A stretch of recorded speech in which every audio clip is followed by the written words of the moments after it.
Twitter CEO Elon Musk continues his push for free speech as he blasts Apple for censorship, tweeting, quote, "This is a battle for the future of civilization. If free speech is lost, even in America, tyranny is all that lies ahead." All right, joining me now to talk about it is Charlie Hurt, Washington Times opinion editor and Fox News contributor, and Deroy Murdock, senior fellow at the Lincoln Center for Policy Research and also a Fox News contributor. Okay, Deroy, tell me, is this as big of a deal as Elon Musk is laying out for us? I think it is. You know, it used to be when we were growing up, free speech is something on which the right and left agreed. And at some point, the left got off of that highway and went down a very dark path.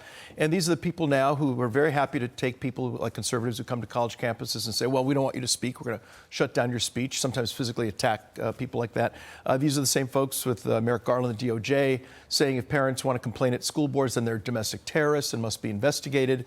And you see this over and over. The Hunter Biden laptop story, you know, rather than, hey, let's debate this, is it true or false, just shut it down, don't let anybody hear about it 2 or 3 weeks before a national election. So the left has become very much, I think, they've got a crypto-totalitarian nature to them, and I think they love censorship, and they hate Elon Musk because he's trying to make censorship difficult in America. Yeah, you know, you're right. It was an American idea that free speech belonged to everybody. Absolutely. And now free speech is racist, yeah, sexist, homophobic, exactly. It's violent. Evil. And so, Charlie, I look at Elon Musk, and again, I think this is serious. And right. Can one guy, a billionaire, who is not a Republican or Democrat, but can a guy like that reinstill this idea that our founders gave us of free speech? Is he the guy to bring it back? Well, he's certainly doing a great job of bringing a lot of attention to the issue, yes, which I'm very grateful for.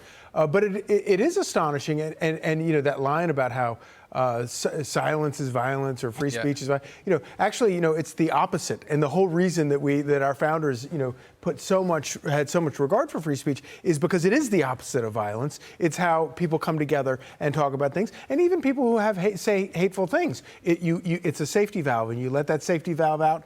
And if somebody wants to embarrass himself, he can go out and do it. But I do think that Elon Musk, you know, the single most greatest threat to a free republic is an uninformed or ill-informed electorate. That's right. And everything that he has done so far, and I don't even think the guy's a conservative. No, I guess I mean, but he's an old school liberal. You know, talk about where the left went. That's right. Yeah, he's almost like a Bill Maher liberal going, listen, I'm a big lefty, but I do believe in some certain principles as a liberal. I wonder he's like the Berkeley liberals in the early 60s. Yeah. But Troy, I wonder if, I mean, this idea that liberals have is that their ideas are so weak. The way they get America to cave to these bad ideas is silence the opposition.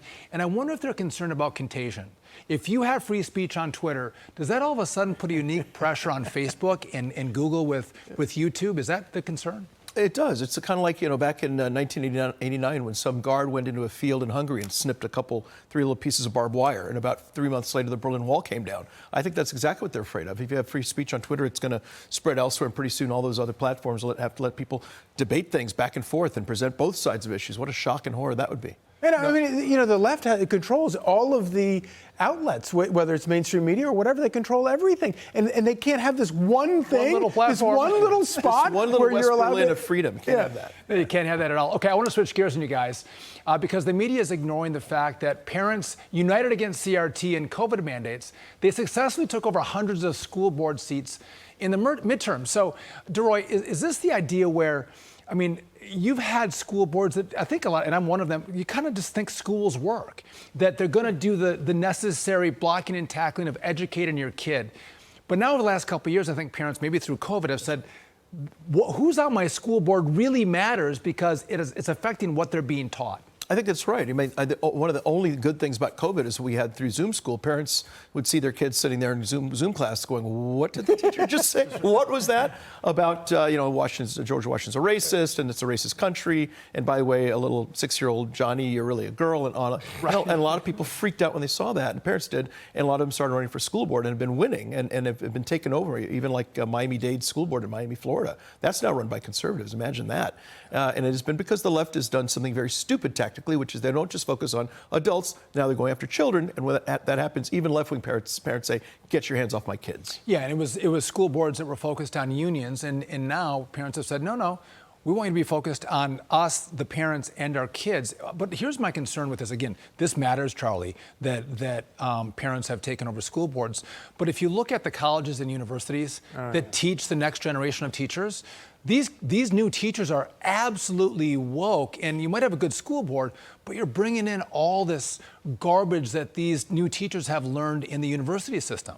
Yeah, no, it's an overwhelming problem. I mean, the twin threat to democracy is not only an uninformed public, but also an uneducated public. That's why Thomas Jefferson believed in public education, because he knew that you couldn't have a free republic if you had uneducated people. And then to have people who are coming out of a system that has been weaponized, an education system has been thoroughly weaponized, and it goes back to the teachers' unions, which are not about education, they're about power. It's all about political power. And if that's who's distorting education in order to create robots or whatever on the back end, you're right. It's a massive problem, but thank God you have to start somewhere. And I think that starting younger is the best, way to attack it. And these new school board members who are going to go in and hopefully, armed with what the disgusting stuff that is being taught in a lot of these schools, armed with that, will start fixing it. It's interesting. I think the left thinks about this stuff differently. Republicans think about They're policy. like China. They think like 25 years down. They do. They do. Yeah. Absolutely. 100 years. So you're like, they don't sleep. If we lower taxes and decrease regulation, things will get better in America, and it does. Yeah. But what Democrats have done is said, listen, if we can take over the school system,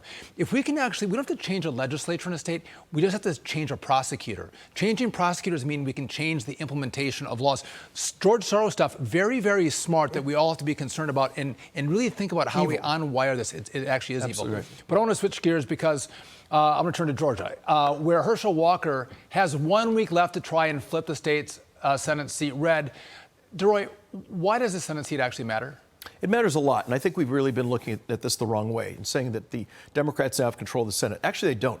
If Raphael Warnock wins, they will have control. If Walker wins, it will be basically shared control between Democrats and Republicans. You will have Chuck Schumer as majority leader, but there will be a power sharing agreement between Schumer and McConnell. You will have evenly split committees.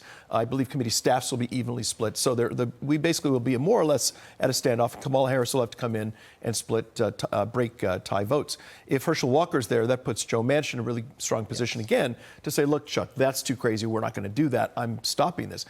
If it's 51-49, Chuck can say, all right, Joe, have a good lunch. See ya. Right. We're going to go on and build socialism. So this is very crucial. I know a lot of people are very tired, a little bit, maybe demoralized. Absolutely vital to stay focused and get Herschel Walker into the Senate 1 week from tonight. And the 50-50 Senate also puts pressure on people like John Tester and a lot of other Democrats. Well, up for re-election. 9 are up for re-election in competitive states. Yeah. And they're going to suddenly be maybe a little bit more careful about running off with the circus led by. And a 50-50 Senate means that Republicans have a better chance of taking it over in 2024. Correct. So this seat actually does matter. It's a really good vital. point. Yep. Yeah, gentlemen, thanks for joining me. Great to see you. See you soon. Bye.